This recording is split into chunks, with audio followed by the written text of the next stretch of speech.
Hi friends, ఓం సాయిరామ్. బాబాగారి ఆశీస్సులు అందరిపైన ఉండాలని, మనస్ఫూర్తిగా ఉండాలని, బాబాగారి ఆశీస్సులు అందరిపైన ఆయురారోగ్య అష్టైశ్వర్యాలతో అందరూ ఉండాలని బాబాగారిని మనస్ఫూర్తిగా కోరుకుంటున్నానండి. ఈరోజు వీడియో ఏంటంటే, జాగ్రత్త బిడ్డ, ఈరోజు నీకు 2 సంఘటనలు జరగబోతున్నాయి. అవి ఏంటో ఇప్పుడు తెలుసుకుని జాగ్రత్త పడు, లేదంటే ప్రమాదంలో పడతావని మన బాబాగారు అయితే ఈరోజు మనకి హెచ్చరికతో కూడిన ఒక అద్భుతమైనటువంటి సందేశాన్ని అయితే మన ముందుకు తీసుకొచ్చారండి. మన బాబా గారు మనకి ఎలాంటి జాగ్రత్త చెప్పాలనుకుంటున్నారో ఆయన మాటల్లో విందాము. ఆయన మాటలో వినే ముందుగా ఈ వీడియో కనుక నచ్చినట్లయితే మరికొంతమంది బాబా భక్తులకు రీచ్ అయ్యేలాగా షేర్ చేసి లైక్ చేయండి. అలాగే మన ఛానల్ని ఎవరైనా మొదటిసారిగా చూస్తున్నట్లయితే తప్పకుండా సబ్స్క్రైబ్ చేసుకొని మాకు కొంచెం సపోర్ట్ చేయండి. మరి బాబా గారి సందేశం ఏంటంటే, బిడ్డ ఏంటంటే, ఇప్పటి వరకు నాకు ఈ 2 కోరికలు జరిగితే ఎన్నోసార్లు అడుగుతున్నావు, జరిగితే చాలు అని. ఏదైతే కోరుకుంటున్నావో అది నీ ఇంట జరిగేలా నేను చూస్తానమ్మా. నీకు ఇప్పుడే జరిగేలా చేస్తానని ప్రమాణం కూడా చేసి చెప్తున్నాను. ఎందుకు ఇలా చెప్తున్నానో ఒక చిన్న కథ ద్వారా కూడా నీకు వినిపిస్తాను తల్లి, జాగ్రత్తగా విను. ఒక ఊరిలో ఒక ఆవిడ ఉంటుంది. ఇది కథను చెప్పుకునే కంటే నిజ జీవితం సంఘటన అని చెప్తే చాలా బాగుంటుంది. ఎందుకంటే ఇది నిజంగా బాబా గారి యొక్క భక్తురాలికి జరిగిన ఒక అద్భుతమైన సంఘటన. అయితే తను చాలా కష్టజీవి. చిన్నప్పటి నుండి ఎన్నో కష్టాలు ఆవిడ పడింది. అన్నిటిని కూడా తట్టుకొని పెళ్లి వయసు వరకు వచ్చిన తర్వాత తల్లిదండ్రులు ఆమెకు పెళ్లి చేసి పంపించారు. సరే, చిన్నప్పటి నుంచి కష్టాలు పడ్డాను కదా, పెళ్ళైనాక కూడా ఆమె జీవితం కొత్తగా ఆరంభం అవుతుందని ఆశపడింది. కానీ ఆ భర్త అంటే మద్యానికి తాగుడు బానిస అయ్యాడనమాట. ప్రతిరోజు కూడా ఆమెను హింసించడం మొదలుపెట్టాడు. ఇలా కొన్ని సంవత్సరాల్లోనే ఈవిడకి 2 బిడ్డలు జన్మించారు. అదేవిధంగా ఈ 2 పిల్లలు కూడా పెద్దవాళ్ళు అవ్వడం కూడా జరిగింది. ఇక తన భర్త పూర్తిగా తాగుడికి బానిస అవ్వడం వలన అనారోగ్యంతో చనిపోతాడు. ఇక అనారోగ్యంతో చనిపోయిన భర్తను చూసుకొని, అదేవిధంగా ఎదిగిన పిల్లల్ని చూసుకొని, నా జీవితం ఇలా నడి సముద్రంలో మునిగిన పరిస్థితి అయింది. నేను ఎప్పుడు ఏ తీరం వైపు వెళ్ళాలని నాకు అర్థం కాని స్థితిలో ఉన్నాను బాబా. నా బిడ్డకి మంచి సంబంధం కుదిరి కనీసం నా జీవితంలో కాకుండా వారి జీవితమైన ఆనందంగా ఉండేలా చూడు బాబా అని ప్రతిరోజు కూడా బాబా గారి దగ్గర మొరపెట్టుకుంటూ ఉంటుందన్నమాట. అదేవిధంగా ప్రతి గురువారం కూడా బాబా గుడికి వెళ్ళి బాబా గారి పాదాలకు నమస్కారం చేసుకొని, నా బిడ్డకు మంచి సంబంధం వచ్చేలా చూడు బాబా. అదే విధానంగా నా కొడుకు మంచిగా బీటెక్ వరకు చదువుకున్నాడు, తనకి ఒక మంచి జాబ్ అని రావాలని కోరుకుంటుంది. ఇలా తను ప్రతి ఒక్క రోజు కూడా బాబా గారి ముందు కూర్చొని తన బాధలన్నీ కూడా చెప్పుకునేదన్నమాట. అయితే ఒకరోజు బాబా గారి గుడికి వెళ్ళి, బాబా, ఎన్నో సంవత్సరాల నుంచి నేను నీ పూజలు చేశాను, మీ పాదాలకు సాష్టాంగ నమస్కారం కూడా చేశాను. నా జీవితం అంతా కూడా సగం వరకు అయిపోయింది. కానీ ఇప్పుడు నా పాపకి 29 సంవత్సరాలు నిండాయి. అదేవిధంగా 30 సంవత్సరాల్లో కూడా అడుగుపెట్టింది.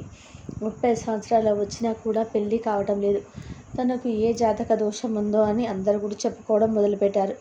నా బిడ్డ పరిస్థితి ఏమీ అవుతుంది బాబా? నాకు నిజంగా నీ మీద ఉన్న నమ్మకం నిజమైతే గనక మీరు నాతోనే ఉన్నారని నేనైతే నమ్ముతున్నాను బాబా. నా నమ్మకాన్ని మీరు నిజం చేస్తారో అబద్ధం చేస్తారో అంతా కూడా మీ మీదే ఆధారపడి ఉంది తల్లి. నాకు ఈ నెలలోనైనా సరే మా పాపకు మంచి సంబంధం కుదరాలి. మా బాబుకి మంచి ఉద్యోగం వస్తుందా బాబా? మా పాపకి మంచి పెళ్లి సంబంధం కుదిరి మా బాబుకి ఉద్యోగం వస్తుందని నేను నమ్ముతున్నాను తండ్రి అని ఒకరోజు తనైతే సంకల్పం చేసుకుంది. ఇక సంకల్పం ఏ రోజైతే తను చేసుకుందో అదే రోజు రాత్రి బాబాగారు తనలో కలలో కనిపించాడు. తల్లి, ఈరోజు నా గుడికి వచ్చి నీ బాధనంతా కూడా చెప్పుకున్నావు కదా, నీ బాధలు తీరే క్షణాలు నీకు దగ్గరలోనే ఉన్నాయమ్మా. ఇక అంతా కూడా నీకు మంచి రోజులు రాబోతున్నాయి అని బాబాగారు అయితే కలలో కనిపించాడనమాట. అలా కలలో కనిపించిన తర్వాత ఆమె మరుసటి రోజు నాడు ఉదయమే బాబాగారు ఇలా కలలో కనిపించి అంతా కూడా మంచి రోజులు జరుగుతాయి అన్నారు కదా, మరి ఏం జరుగుతాయా? మా బాబాకి సంబంధం కుదురుతుందా? నా బాబుకి మంచి ఉద్యోగం వస్తుందా అని తనైతే మనసులో అలా ఆలోచిస్తూ అనుకుంటూ ఉంటుందన్నమాట. ఇంతలోగా తమ్ముడు అంటే వాళ్ళ తమ్ముడు, పెద్ద ఆవిడ వాళ్ళ తమ్ముడు అయితే ఎవరు ఉన్నారో ఫోన్ చేసి, ఇక్కడ ఒక మంచి సంబంధం ఉందాక, అబ్బాయి అమెరికాలో సాఫ్ట్వేర్ జాబ్ చేస్తున్నాడు, తనది కూడా వయసు తను చాలా దగ్గరగా 32 సంవత్సరాలు ఉన్నాయి, తనకు 30 సంవత్సరాల అమ్మాయి కావాలంట.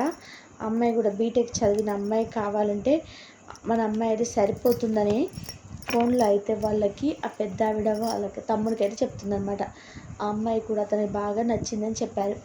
అయితే ఇక అమ్మాయిని చూసుకోవడానికి వస్తాము, మీకు ఇష్టమేనా అని. అబ్బాయి బుద్ధిమంతుడు, అబ్బాయి కాస్తుంది ఒకడే కొడుకు. నాకైతే పర్సనల్గా బాగా మంచి కుటుంబం, మంచి అబ్బాయి అని నాకు బాగా నచ్చారు.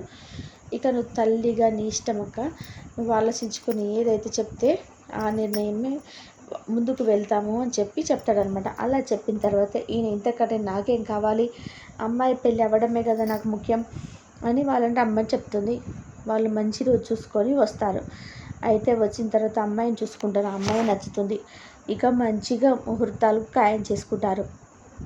అలా ఖాయం చేసుకున్న తర్వాత బాబా గారు కళ్ళలోకి ఏదైతే మాట చెప్పారో అప్పుడు నీట్గా స్పష్టంగా అర్థమైందనమాట. ఇక ఆ తర్వాత చూపించింది ఏంటంటే, బాబా గారు ఏం చేశారంటే, నీకు ఉన్నటువంటి కష్టాలన్నీ దూరమై మంచి రోజులు రాబోతున్నాయి తల్లి, ఇక నీకు దేనికి కూడా లోటు ఉండదని చెప్పారు కదా. అయితే వాళ్ళ అబ్బాయి కూడా ఉద్యోగంలో జాయిన్ అవ్వమని ఒక లెటర్ అయితే వస్తుంది. తను ఆల్రెడీ కొన్ని ఇంటర్వ్యూలు పెట్టుకున్నాడు.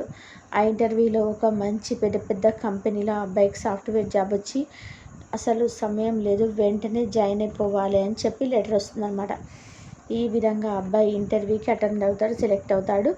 ఇక అబ్బాయి కూడా చాలా మంచి జాబ్, మంచి పొజిషన్లో ఉంటాడనమాట. మంచి అంటే పెద్ద కంపెనీలో, సాఫ్ట్వేర్ కంపెనీలో జాయిన్ అయిపోతాడు. అయితే ఒకవైపు వాళ్ళ అమ్మాయికి ఒక మంచి పెళ్లి సంబంధం వచ్చి కుదిరిపోతుంది.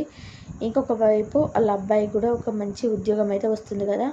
ఇద్దరు కూడా ఆమెకు రెండు కోరికలు ఉన్నాయి, అవన్నీ కూడా వెంటనే తీరిపోతాయి. అప్పుడు వెంటనే బాబాగారి గుడికి వెళ్ళి బాబాగారికి ధన్యవాదాలని చెప్పుకుంటుందన్నమాట. చూశారు కదండి, బాబాగారు ఏదైతే మనకి వెంటనే అద్భుతాన్ని చూపించాలనుకుంటారో తప్పకుండా చూపిస్తారు. ఏదైనా సరే మనిషి జీవితంలో కష్టాలు అనేటివి ఒకేసారి వెంటనే వస్తూ ఉంటాయి. అవి చూసి భయపడిపోతూ ఉంటాము. అలా కాకుండా కొన్నిసార్లు అదృష్టాలు కూడా వెంటనే వస్తాయి. అవి చూసి ఆనందపడిపోతుంటాము. బిడ్డ, ఇది మానవ జీవితం అనుకుంటే ఎలా కుదురుతుంది చెప్పు బిడ్డ. కష్టాలు వచ్చినప్పుడు కృంగిపోవడం, సుఖాలు వచ్చినప్పుడు కుంగిపోవడం ఇది జీవితం కాదు తల్లి. వేటికైనా సరే ఎదుర్కొని నిలబడే శక్తి నీలో ఎప్పుడు కూడా ఉండాలని, నీ యొక్క మానసిక స్థితిని బలపరచడానికి ఇటువంటి కష్టాలు అనేటివి వస్తూ ఉంటాయి బిడ్డ. అలా నీకు నారు పోసిన దేవుడు నీరు పోయడం మానేస్తాడో చెప్పు తల్లి. నువ్వేదైతే కోరుకుంటున్నావో, నీ కోరికలు ఏవైతే జరగాలని అనుకుంటున్నావో, ఈ అద్భుతం నీ జీవితంలో జరిగితే సంతోషంగా ఉండాలని అనుకుంటున్నావో, అద్భుతం అని నీ జీవితంలో జరిగేలా నేను చూస్తాను. నీకు ఎప్పుడైతే ఏ కోరిక అయితే ఇన్నాళ్ళుగా నువ్వు బాధపడ్డావో ఆ కోరికలన్నీ కూడా ఖచ్చితంగా వెంటనే నీకు జరిగేలా నేను ప్రమాణం చేసి చెప్తున్నానమ్మా. కాబట్టి ఎటువంటి అపనమ్మకాలు కూడా పెట్టుకోవద్దు, ఎటువంటి ఆందోళన చెందవద్దు. ఒక్కసారి ఆలోచించు, నీ యొక్క సంకల్పం ఏంటో ఆ సంకల్పం గురించి నాకు ఈరోజు వివరించి చెప్పు. నీకు అందుకు గల న్యాయమైన సంకల్పాన్ని నేను ఖచ్చితంగా ఈరోజు అమలుపరిచే పూర్తి బాధ్యతను నీ యొక్క తండ్రినైనా నేను తీసుకుంటున్నాను తల్లి. కనుక ఎప్పుడు కూడా నీ మనసులో స్థిమితంగా ఉంచుకునే ప్రయత్నం చేయి. నీ యొక్క కోరికలు పూర్తి బాధ్యత ఈ బాబాగా నేను తీసుకుంటున్నాను. కాబట్టి ఇక నీ యొక్క పూర్తి భారం నా మీద వదిలివేసాయి. నువ్వు సంతోషంగా జీవితంలో ముందడుగు వెయ్యు. అంతా కూడా నేను చూసుకుంటాను తల్లి, అంతా కూడా నీకు శుభమే జరుగుతుందని మన బాబా గారు అయితే ఈరోజు ఒక చాలా చక్కటి అద్భుతమైన సందేశాన్ని అందించారు కదండి. సాయి బాబా పిలుపు ద్వారా వచ్చిన సందేశం అయితే మీకు కూడా నచ్చిందని చెప్పేసి అనుకుంటున్నాను. కాబట్టి ప్రతి ఒక్కరు కూడా ఆ బాబా మీద నమ్మకంతో ఉన్నట్లయితే అంతా కూడా మంచి జరుగుతుంది. తప్పకుండా బాబా గారు మనకు ఏ విధంగానో సపోర్ట్ చేసి మనకున్న కష్టాల నుండి బయటపడేసి మనల్ని ఒక స్థాయిలో నిలిచేంత వరకు బాబా కూడా మన వెన్నే ఉండి మన కష్టాలన్నిటిని తీర్చేస్తాడు. కాబట్టి నమ్మకంతో, శ్రద్ధ, సబురితో కనుక ఎవరైతే ఉంటారో అంతా మంచి జరుగుతుంది. ఇదండి ఈరోజు వీడియో. నా వీడియో కనుక మీకు నచ్చినట్లయితే ప్లీజ్ లైక్ చేయండి, షేర్ చేయండి, సబ్స్క్రైబ్ చేయండి. మరొక మంచి వీడియోతో మళ్ళీ కలుద్దాం. అందరూ బాగుండాలి, అందరిలో మనం ఉండాలి. సర్వే జన సుఖినో భవంతు. సర్వం శ్రీ సాయినాథార్పణమస్తు. శుభం భవతు. ఓం సాయిరం. శ్రద్ధ, సబురి, బాబా గారి ఆశీస్సులు అందరిపైన ఉండాలని మనస్ఫూర్తి.